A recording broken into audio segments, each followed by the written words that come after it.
कुछ वर्षों से नशा, हत्याएं, मारपीट, लूटपाट, ऐसी स्थितियां यही है कि 10 साल का जो वनवास कांग्रेस काट रही है संगरिया के अंदर, उस वनवास को इस बार संगरिया और टिब्बी का युवा खत्म कर। यहाँ के जनप्रतिनिधियों की सोच बड़ी नहीं, की भूमिका भाजपा को निभानी चाहिए। भाजपा का नेता यहाँ इस क्षेत्र से नदारद रहे हैं, वो इस क्षेत्र जिस वादों के साथ उन्होंने चुनाव जीता, जिन वादों के साथ जनता ने उनको वोट दिए, वो कहीं ना कहीं उन वादों पे खरे नहीं उतरे जनता के बीच में। इसका खामियाजा भाजपा को आने वाले समय में भुगतना पड़ेगा। वर्तमान विधायक को भी मर्यादा में रहना चाहिए, लेकिन प्रशासनिक अधिकारियों को भी मर्यादा में। जनप्रतिनिधि आवेश में आए तो कहीं ना कहीं जनता के जनप्रतिनिधि होने के नाते उनको भी सोचना और समझना चाहिए, और अधिकारियों की सोचना समझना चाहिए कि वो जनप्रतिनिधियों की माने और जनप्रतिनिधियों की आवाज। कहीं उनका ये एक घबराहट जो है वो दर्शाती है कि क्षेत्र की जनता ने उन्हें नकार दिया है। क्षेत्र की जनता ने उन्हें बिल्कुल नकार दिया है कि वो ऐसी घबराहट से उनके समझ में नहीं आ रहा है कि आने वाले समय में किस प्रकार से वो जनता के बीच में जाए। नमस्कार, मैं सुनी पुनिया और आप सभी का स्वागत है एक बार फिर से आपके अपने चैनल एपीपी लाइव। आज चुनावी यात्रा में आज हम पहुंचे हैं संगरिया में। संगरिया विधानसभा क्षेत्र से कांग्रेस के वरिष्ठ नेता, युवा नेता हम कह सकते हैं, और नवनिर्वाचित यूथ कांग्रेस के प्रदेशाध्यक्ष अभिमन्यु पुनिया जी हमारे साथ मौजूद है। अभिमन्यु जी, सबसे पहले तो आपको बहुत बहुत बधाई और शुभकामनाएं प्रदेशाध्यक्ष बनने की। अभिमन्यु जी, बात कर लेते हैं संगरिया विधानसभा क्षेत्र की। अभी वर्तमान में क्या कुछ आपकी तैयारियां चल रही हैं, क्योंकि बहुत कम समय बचा है, लगभग 4-5 महीने बाद विधानसभा के चुनाव होने हैं। ऐसे में वर्तमान में आपकी क्या कुछ तैयारियां चल रही हैं? देखो, संगरिया टिब्बी मेरा परिवार है और मैंने पिछले 12 वर्षों से एनएसयूआई का जिलाध्यक्ष भी यहाँ रहा मैं, और एनएसयूआई के प्रदेश रहा, राजस्थान विश्वविद्यालय का जनरल सेक्रेटरी बना। तब से राजस्थान के इस क्षेत्र के युवाओं ने मुझे हर संभव मदद की, हर संभव सहयोग किया, और विपरीत परिस्थितियों में भी मेरे साथ खड़े रहे। पिछले 10 साल से ऐसा कोई गांव नहीं है जिस गांव का युवा मेरे साथ नहीं जुड़ा और उस युवा साथी ने मेरे साथ मेहनत नहीं की। और आज जो राजस्थान के युवा में मुझे सबसे ज्यादा वोट मिला है, तो कहीं ना कहीं संगरिया के युवा साथी मजबूत थे, तो भी मुझे राजस्थान के युवाओं में पहचान मिली। इस जिले के, गंगानगर जिले के मेरे गृह क्षेत्रों में उन्होंने मुझे भारी भरसक मेरा सहयोग किया है, मेरी मदद की है। मैं इन समस्त युवा साथियों का शुक्रगुजार हूँ। चलिए, अब संगरिया विधानसभा क्षेत्र में आप लगातार जनसंपर्क कर रहे हैं, लोगों के संपर्क बढ़ा रहे हैं। कहीं ना कहीं आपके जो कांग्रेस पार्टी के और भी नेता हैं जो टिकट की बड़ी दावेदारी पेश कर रहे हैं। हालांकि पिछले चुनाव में भी कांग्रेस पार्टी को हार देखने को मिली, इससे पहले भी सबरम गोदारा जी को लगातार 2 बार हार कांग्रेस की टिकट को मिली है। अभी क्या लगता है आपको, टिकट को लेकर के कितना कुछ आश्वस्त है? देखो, कहीं ना कहीं ये बॉर्डर का क्षेत्र है। संगरिया टिब्बी क्षेत्र के अंदर पिछले कुछ वर्षों से नशा, हत्याएं, मारपीट, लूटपाट, ऐसी स्थितियां बनी हुई है इस क्षेत्र के अंदर। और इस क्षेत्र के अंदर कांग्रेस पिछले 10 साल से पिछड़ रही है। तो हमारा मकसद यही है कि 10 साल का जो वनवास कांग्रेस काट रही है संगरिया के अंदर, उस वनवास को इस बार संगरिया और टिब्बी का युवा खत्म करने का काम करेगा। पूरे गांव का युवा हो, डाणी का युवा हो, क्षेत्र का युवा हो। और जिस प्रकार से ये क्षेत्र केशवानंद जी की जो धरती मानी जाती थी, जो शिक्षा के क्षेत्र में अग्रणी थी, वो आज कहीं ना कहीं शिक्षा के क्षेत्र में पिछड़ गया है। यहाँ के किसान साथियों का बोलबाला पूरे राजस्थान के अंदर था, कहीं ना कहीं वो कुछ कम हुआ है। यहाँ पर एग्रीकल्चर विश्वविद्यालय जैसे शिक्षण संस्थान आने थे, कहीं ना कहीं उनकी कमी यहाँ पर आई है। मीरा शिक्षा समिति यहाँ पर, जो कि हमारी बहनों के लिए, महिलाओं के लिए एक अच्छी संस्था थी, कहीं ना कहीं उसको इस क्षेत्र में वो संस्थाएं पिछड़ी है। वो कारण यहाँ के जनप्रतिनिधियों की सोच बड़ी नहीं होना है। यहाँ पर बड़े बड़े विश्वविद्यालय आ सकते थे, बहनों के लिए फ्री शिक्षा के लिए मीरा शिक्षा समिति का समाधान हो सकता था। ऐसी अनेकों संस्थाएं हैं जिससे कि ये इस क्षेत्र के युवाओं में एक पिछड़ापन आया है। यहाँ के युवा साथी जयपुर, दिल्ली, चंडीगढ़ जाने को मजबूर है। कारण नशा हो, चाहे शिक्षा का क्षेत्र हो, उनको उच्च शिक्षा, समर्थ शिक्षा उनको नहीं मिल पा रही है। हमारा उद्देश्य यही है कि इस क्षेत्र को एक ऐसा प्रतिनिधि मिले जो इस क्षेत्र की पहचान पूरे राजस्थान और पूरे देश के अंदर इस क्षेत्र की पहचान हो। इस क्षेत्र के हर नागरिक की पहचान ये हो कि उसके पास उस शिक्षा हो, उसका परिवार समृद्ध हो, नशे से दूर हो, रोजगार युक्त हो। बेरोजगारी सबसे ज्यादा संगरिया और टिब्बी के क्षेत्र के युवाओं के अंदर आई है। पिछले समय से देखोगे शिक्षा दर की यहाँ पर जो शिक्षा दर है उसका प्रतिशत संगरिया टिब्बी के अंदर घटा है। हमारी सोच यही है कि युवा साथी शिक्षा के क्षेत्र में बड़े बड़े विश्वविद्यालयों में पढ़े, बड़े बड़े विश्वविद्यालयों में निःशुल्क पढ़े और अपने अपने क्षेत्र का नाम पूरे राजस्थान और पूरे देश भर में ऊंचा करे। हम इसी स्थिति के अंदर और इसी परिस्थितियों के अंदर आगे भी काम कर रहे हैं।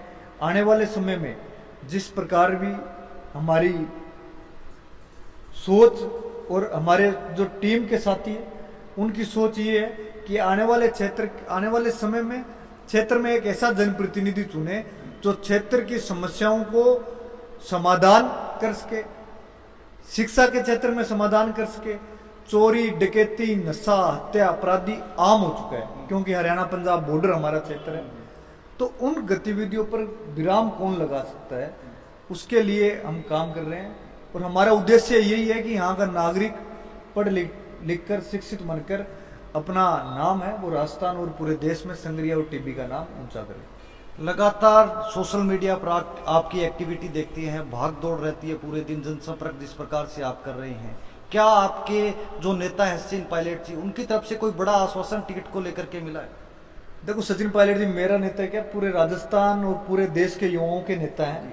सचिन पायलट जी को मैं आदर्श मानता हूँ। उनके साथ मैंने काम किया है, प्रदेश कांग्रेस कमेटी के अंदर काम किया है, एनएसयूआई का मैं प्रदेश अध्यक्ष था। और हम उनकी जो सोच है, उनका जो काम करने का तरीका है, उस तरीके से ही जनता के बीच में जाते हैं। हमें कांग्रेस को मजबूत करने का काम वार्ड, तहसील, गांव के अंदर करना है। सचिन पायलट जी को मजबूत करने का काम करना है, राहुल गांधी जी को मजबूत करने का काम करना है। आने वाला समय युवाओं का है, राहुल गांधी जी का है, सचिन पायलट जी का है। और मैं क्या, समस्त राजस्थान और देश के युवा उनको आदर्श मानते हैं। गांव ढाणी के युवा सचिन पायलट जी को आदर्श मानते हैं क्योंकि युवा उनमें एक ईमानदारी, भ्रष्टाचार के खिलाफ पेपर लीक प्रकरण जो हुआ वो कहीं ना कहीं 26 लाख युवाओं ने राजस्थान के अंदर एग्जाम दिया। आज संगरिया क्षेत्र का युवा जब जयपुर के अंदर तैयारी करने जाता है तो एक साल का कम से कम 2 लाख रुपए उसके रहने के, खाने के, उसकी कोचिंग के लगते हैं। तो कहीं ना कहीं उसको आर्थिक चोट भी पहुंचती है और उसका जो समय खराब होता है, जो उसके 2 से 3 साल का जो समय आगे के पीछे होता है। आज जो 33 साल का व्यक्ति 30 साल का जो समय अवधि में तैयारी करता है, उसको कहीं ना कहीं नौकरी से पिछड़ना पड़ता है, तो उसको एक दर्द मन में होता है। तो इस दर्द से उबारने के लिए अगर किसी ने राजस्थान में अंदर संघर्ष किया है तो वो सचिन पायलट जी ने किया है।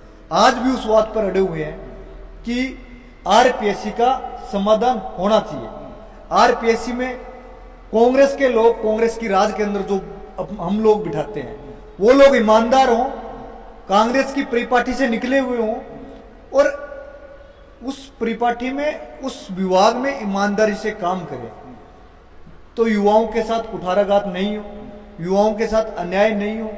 यह लड़ाई जो पूरे राजस्थान में सचिन पायलट जी ने लड़ी है, उनके अलावा ऐसा कोई नेता नहीं है जो ये लड़ाई को लड़ सकता है। मनोज जी, उसका परिणाम अभी तक नहीं है क्योंकि पायलट साहब ने जन संघर्ष यात्रा निकाली है और आंदोलन के लिए सरकार को भी कहा था भी बड़ा आंदोलन करना पड़ेगा तो हम करेंगे, पीछे नहीं हटेंगे, लेकिन युवाओं को न्याय दिलाने कर ही रहेंगे। ऐसा उसके बाद कोई संघर्ष का परिणाम निकल गया? अश्विनी जी, लड़ाई का परिणाम जरूर आता है। आप समय आने दो, समय आते देखोगे लड़ाई, आज भी उसी लड़ाई पे वो अड़े हुए हैं।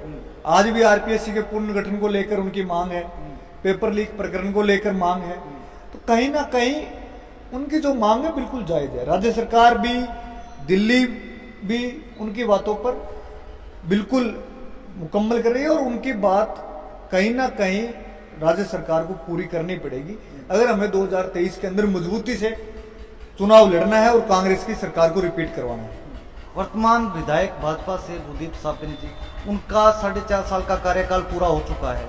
संगरिया में उनके कार्यकाल के बारे में क्या कुछ कहना चाहिए? देखो, भाजपा विपक्ष की भूमिका निभाने में बिल्कुल निष्क्रिय रही है, चाहे वो विधायक हो, चाहे वो भाजपा का जिलाध्यक्ष हो, चाहे भाजपा का कोई भी पदाधिकारी हो। आज इस क्षेत्र में कहीं भी कोई घटना घटित हुई तो उसकी विपक्ष की भूमिका भाजपा को निभानी चाहिए। भाजपा का नेता यहाँ इस क्षेत्र से नदारद रहे हैं, वो इस क्षेत्र को भूल गए हैं। जिस वादों के साथ उन्होंने चुनाव जीता, जिन वादों के साथ जनता ने उनको वोट दिए, वो कहीं ना कहीं उन वादों पे खरे नहीं उतरे, जनता के बीच नहीं जा पाए। तो इसका खामियाजा भाजपा को आने वाले समय में भुगतना पड़ेगा संगरिया और टिब्बी से। अभी कुछ दिन पहले एक वीडियो वायरल होती है, उसमें प्रशासनिक अधिकारी, तहसीलदार और वर्तमान विधायक गुरदीप सापिनी के बीच इतनी खींचतान होती है कि एक थप्पड़ मुक्की की भी नौबत आ जाती है। ऐसे में क्या कहना चाहेंगे, ये कदम वर्तमान विधायक का सही था या गलत? देखो, वर्तमान विधायक को भी मर्यादा में रहना चाहिए, लेकिन प्रशासनिक अधिकारियों को भी मर्यादा में, जनप्रतिनिधियों को रहना चाहिए। तहसीलदार महोदय जी नए थे, विशेषाधिकार का कोई मामला था, फसल जो मुआवजा मिलता है, तो उनको भी समझ में नहीं आया। और जिस प्रकार से विधायक जी आवेश में आए, तो कहीं ना कहीं जनता के जनप्रतिनिधि होने के नाते उनको भी सोचना और समझना चाहिए, और अधिकारियों की सोचना समझना चाहिए कि वो जनप्रतिनिधियों की माने और जनप्रतिनिधियों की आवाज को सुने। यहाँ के प्रशासनिक अधिकारी एसीओ में बैठे रहते हैं, गांव के सरपंच, पंचायत समिति सदस्यों को नहीं सुनते हैं। और आने वो एकमात्र, जब तक आप ग्राम के जनप्रतिनिधियों की नहीं सुनोगे, ग्राम के पंचायत समिति सदस्यों की नहीं सुनोगे, तो आपको कार्यकर्ताओं के काम कैसे होंगे? प्रशासनिक अधिकारियों की भी बात सुननी चाहिए। और विधायक साहब ने जो आवेश में आए, वो उनकी पृष्ठभूमि थी या उनका जो था, उसके बारे में तो मैं क्या कहूँ, लेकिन कहीं ना कहीं उनका ये एक घबराहट जो है वो दर्शाती है कि क्षेत्र की जनता ने उन्हें नकार दिया है। क्षेत्र की जनता ने उन्हें बिल्कुल नकार दिया है कि वो ऐसी घबराहट से, उनके समझ में नहीं आ रहा है कि आने वाले समय में किस प्रकार से वो जनता के बीच में जाए। वर्तमान नगरपालिका संगरिया के चेयरमैन कांग्रेस पार्टी से आते हैं, उनके कार्यकाल के बारे में आप क्या कहना चाहते हैं? देखो, कार्यकाल कांग्रेस पार्टी के चेयरमैन है और उनका कार्यकाल युवा है, अच्छा रहा है, संघर्ष कर रहे हैं, हमारे साथी हैं।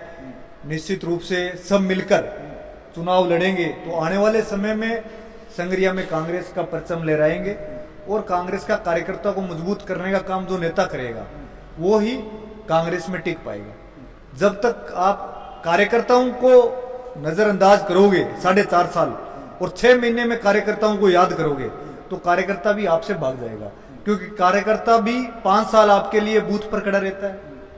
चुनाव आते हैं तो बूथ पर कार्यकर्ता ही लड़ाई लड़ता है, कार्यकर्ता ही पार्टी को गांव स्तर से लेकर तहसील स्तर पर मजबूत करने का काम करता है। अभिमन्यु पूनिया को कांग्रेस की टिकट मिलती है तो जनता के बीच में जाएंगे, किन मुद्दों को लेकर के जनता के बीच में आते हैं? देखो, राजस्थान की पृष्ठभूमि, राजस्थान की राजनीति मैंने 12 साल किए है। एनएसयूआई राजस्थान विश्वविद्यालय से लेकर एनएसयूआई, युवा कांग्रेस, हर समय कांग्रेस पार्टी को मजबूत करने का काम राजस्थान में मैंने विभिन्न जगहों पे किया है। जहां पार्टी ने मुझे भेजा है वहां मैंने पार्टी के मजबूत करने का काम किया है। और संगरिया भी अगर मुझे मौका मिलेगा तो मैं एक शिक्षित, समृद्ध, सुखी संगरिया टिब्बी मनाना चाहूंगा। यहाँ का युवा को यहीं रोजगार मिले, यहाँ पर बड़े बड़े विश्वविद्यालय खुले, यहाँ का युवा यहीं रोजगार करे, उसको नौकरी यहाँ मिले, पलायन जयपुर दिल्ली नहीं जाना पड़े, और शिक्षित, नशा मुक्त। कारण क्योंकि हमारा क्षेत्र बॉर्डर का क्षेत्र है। अगर आप यहाँ पर बड़े बड़े उद्योग और बड़े बड़े काम लाकर दे सकते हो, अगर आप में क्वालिटी है, तो निश्चित रूप से इस क्षेत्र की जनता भी मजबूत होगी, यहाँ की शिक्षा दर भी मजबूत होगी, यहाँ का किसान वर्ग भी मजबूत होगा और व्यापारी वर्ग भी मजबूत होगा।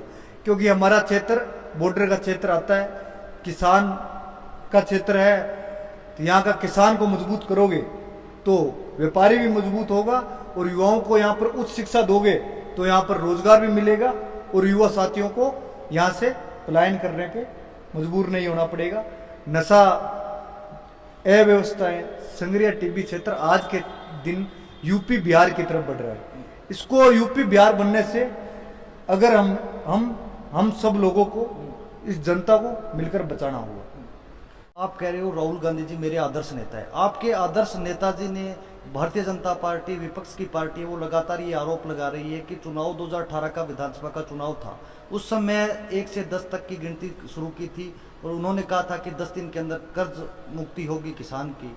ऐसा कर्जा मुक्त करने का जो संकल्प राहुल गांधी जी ने लिया था वो आज तक पूरा नहीं हुआ। इसको लेकर के लगातार कांग्रेस पर भारतीय जनता पार्टी है वो आरोप लगा रही है।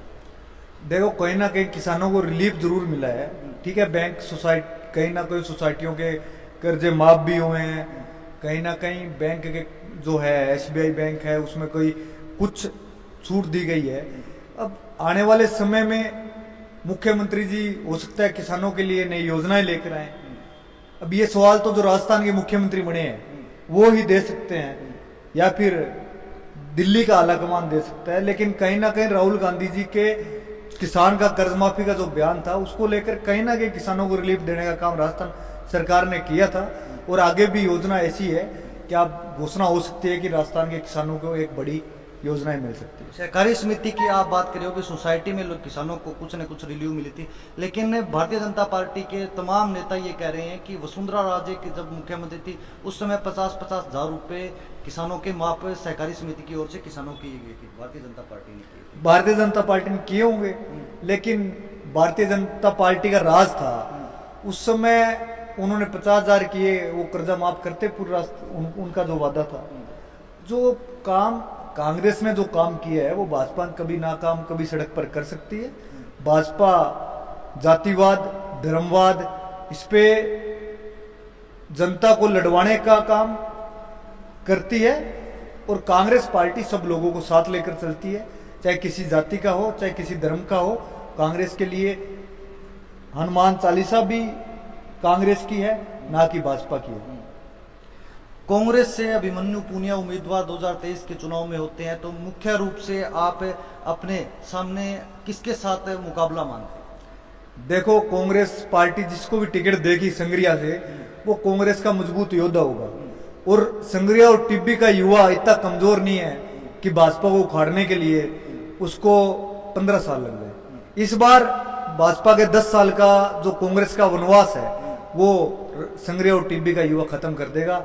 इस बार आप जो संग्रिया और टिब्बी का जो चुनाव होगा बहुत रोचक चुनाव होगा, चाहे कितना ही बड़ा धुरंधर भाजपा का आ जाए उसको भगाने का काम, क्योंकि भाजपा ने कुछ किया ही नहीं। भाजपा के नेताओं ने गाड़ी में बैठकर घूमने के अलावा ऐसा कोई काम नहीं किया जिससे कि विपक्ष की भूमिका में वो मजबूत हो सके। एमएलए साहब है तो एमएलए साहब की एक उपलब्धि मुझे बता दीजिए, अन्य भाजपा के जो नेता हैं उनकी एक उपलब्धि बता दीजिए। कांग्रेस के नेताओं ने, कांग्रेस के युवा साथियों ने रतनपुरा के अंदर 22 करोड़ का घोटाला हुआ किसानों का, उसके लिए लड़ाई लड़ी कांग्रेस के राज में होते हुए भी। चाहे कांग्रेस का राज के अंदर एमडी भ्रष्टाचार आया तो उसको भगाने के लिए हमने लड़ाई लड़ी। कोई भी भ्रष्टाचारी यहां पर अधिकारी बैठा और हमें पता लगा तो हमने उसके खिलाफ मजबूती से लड़ाई लड़ी है। और भाजपा के नेताओं ने तो हमेशा गठबंधन ही किया है और वो गठबंधन के अंदर भी रहे हैं, तो निश्चित रूप से राज संग्रिया और टिब्बी का युवा इतना कमजोर नहीं है, इतना कमजोर कार्यकर्ता कांग्रेस का नहीं है कि वो 10 साल के वनवास को खत्म नहीं कर सकता। शबनम गोदारा जी लगातार 2 बार कांग्रेस की टिकट से उम्मीदवार रहे, क्या कारण आप मानते हैं कि यहाँ से 2 बार कांग्रेस की टिकट शबनम गोदारा जी यहाँ से हारे भारतीय जनता पार्टी? इस बार तो 2018 के चुनाव में तो कांग्रेस की लहर थी, उसके बावजूद भी हार। देखो, शबनम गोदारा जी कांग्रेस की पृष्ठभूमि में मजबूत नेता हैं। पंचायती राज से कांग्रेस पार्टी ने उन्हें 2 बार मौका दिया है संग्रिया विधानसभा से, और निश्चित रूप से उन्होंने मजबूत चुनाव भी लड़ा है, कार्यकर्ता भी उनके साथ रहे हैं। कहीं ना कहीं कुछ ऐसी कमजोरियां आपसी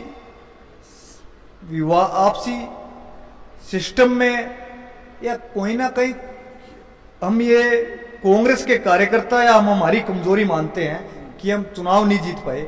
लेकिन इस बार हम वो पूरी जो पुरानी जो कमजोरियां हैं और जो पुराने जो मतलब 10 साल जैसे कांग्रेस जो बनवास काट रही है उसको कमी वो पूरी करने मतलब कमी है उसको इस बार भरने की कोशिश करेंगे हम आगे आने वाले समय में। संगरिया और टिब्बी का कार्यकर्ता कांग्रेस का पूर्ण रूप से समस्त नेता टिकट बहुत से साथी मांगते हैं, टिकट एक को मिलता है। सबनम जी ने जब टिकट मांगी तो एनएसयूआई का प्रदेश अध्यक्ष उस समय मैं भी था, तो कहीं ना कहीं टिकट एक व्यक्ति को मिलता है और जिस व्यक्ति को टिकट मिली उन्होंने चुनाव मजबूती से लड़ा।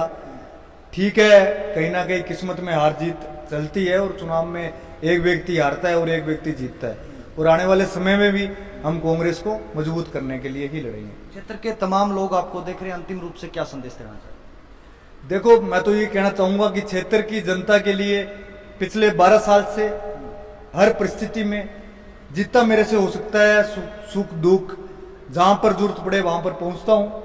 राजस्थान में मुझे कांग्रेस ने काम करने का विभिन्न पदों पर मौका दिया है, आगे भी कांग्रेस में विभिन्न पदों पे काम करने का मुझे मौका मिले, क्योंकि क्षेत्र की जनता ने मुझे मजबूती के साथ हमेशा मेरी मदद की है और जो क्षेत्र की जनता चाहेगी वो ही आगे होगा। ये थे हमारे साथ संगरिया विधानसभा क्षेत्र से कांग्रेस के नेता अभिमन्यु पूनिया जी, जो वर्तमान में अभी यूथ कांग्रेस के प्रदेशाध्यक्ष बने हैं।